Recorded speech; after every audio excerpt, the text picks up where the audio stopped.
All right, we're back on the Baptist Battle for Liberty, and I want to take a moment here for a Martyrs Minute here, and I want to give you every week, I want to give you a minute with the martyrs, just a moment with the martyrs, so you can reflect on and understand that these folks stood for the faith. These Baptist people, they stood for the faith, once delivered unto the saints, and they grievously died for it.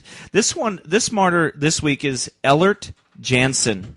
The arrival of the Emperor Charles V in the Low Countries in the year 1540 was the signal for the renewal of the grievous persecutions which had already been endured by the Protestants of Holland. Several severe proclamations were issued against both the persons and writings of the so-called Anabaptists, on whom this persecution chiefly fell. It continued with the unrelenting rigor and barbarous cruelty for more than 15 years. During this period, the faith of the sufferers was strengthened by the Christian ministrations of the eminent Menno Simond, who found refuge in the habitations of his companions in tribulation from the unceasing pursuit of his foes.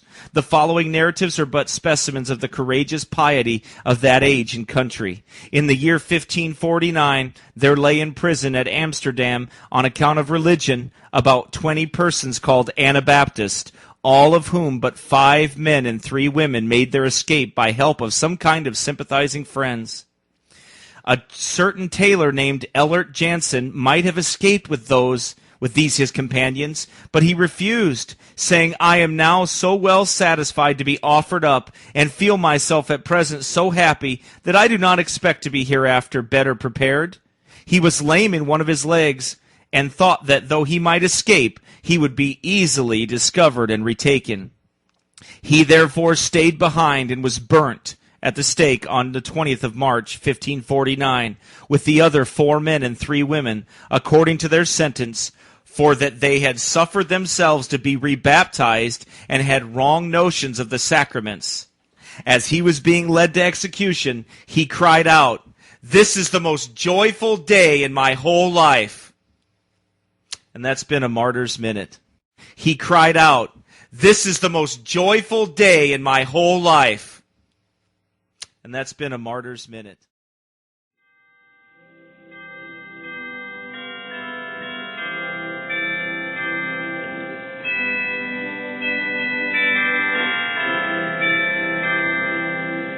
But now we're going to take a minute for a Martyr's Minute.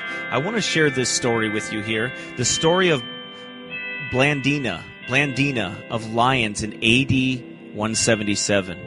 She was a poor slave girl, 15 years of age, who was put to every torture that her Christian mistress might be implicated.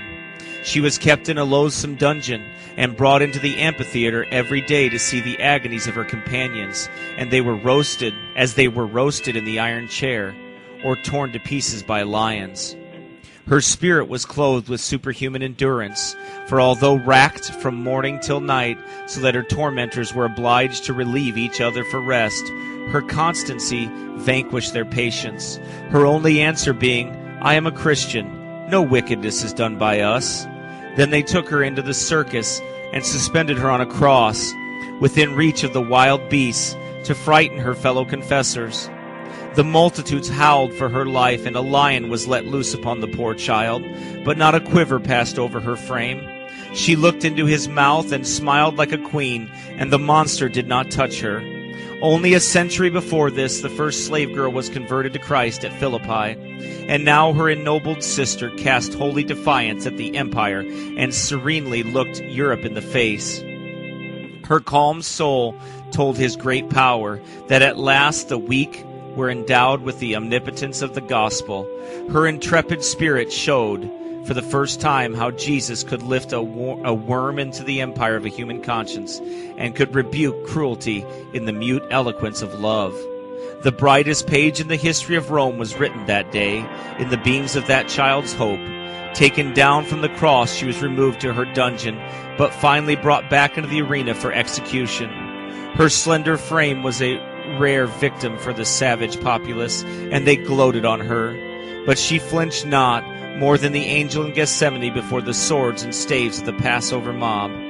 She stepped as lightly as if she were going to a banquet. She was first scourged, then scorched in the hot chair, and at last cast before a furious bull, which tossed her madly. Even then, a sharp blade was needful to take the lingering throb of her life. And when her body was burnt to ashes, it was cast into the Rhone. From that day, this harmless child slave has been with her redeeming master in paradise. That was Thomas Armitage, History of the Baptist, Volume 1, page 186. And that's been a Martyr's Minute.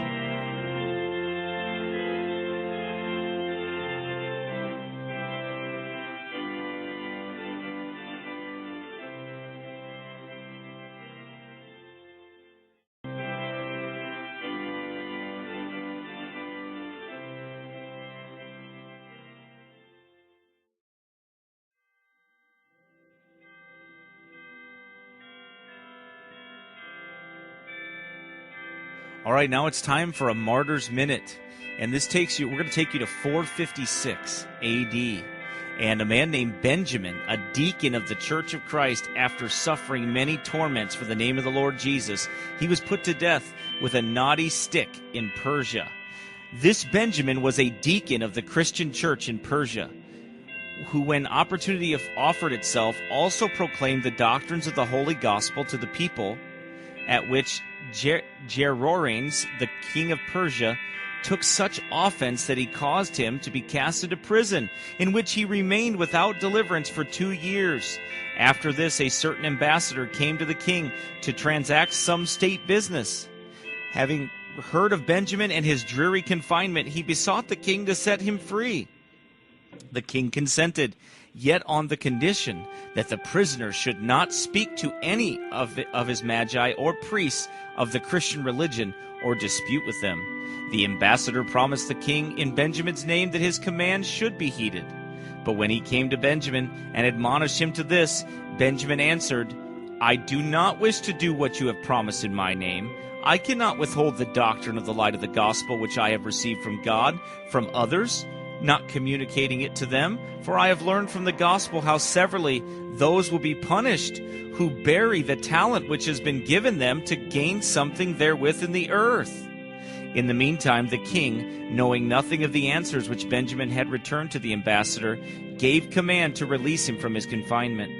Benjamin, once more free, ceased not to exhort the people as before, and to set the light of the holy gospel on the candlestick. When this had continued for about the space of 1 year after his liberation from prison, new complaints were brought against him before the king, who had him brought before him and commanded him to renounce the God whom he served on pain of bodily punishment. Then Benjamin asked the king, What punishment, beloved king, does he deserve who deserts and renounces thee and thy government, and submits himself to and serves another lord? The king answered, Such a man deserves punishment on body and property, yea, the severest penalty of death. Benjamin asked again, saying, What punishment does the man deserve who forsakes his God, the creator of all things, in order to exalt one of his servants as God, and to give to a creature the worship due to God alone? These words so incensed the king that he commanded his guards to sharpen 20 reeds and to thrust them between the flesh and the nails of his fingers and toes. But when the king saw that the pious martyr endured all these with steadfastness, yea, regarded it but very little, he, after other torments, offered the executioners to prepare a knotty stick, which by cutting away the branches he made as sharp as a stick of thorns. This he caused to be thrust into the nether parts of his body, and then pulled backward and forwards until the faithful servant and professor of Christ ended his life under the hands of the executioners. Like a defenseless lamb that is led to the slaughter and opens not his mouth.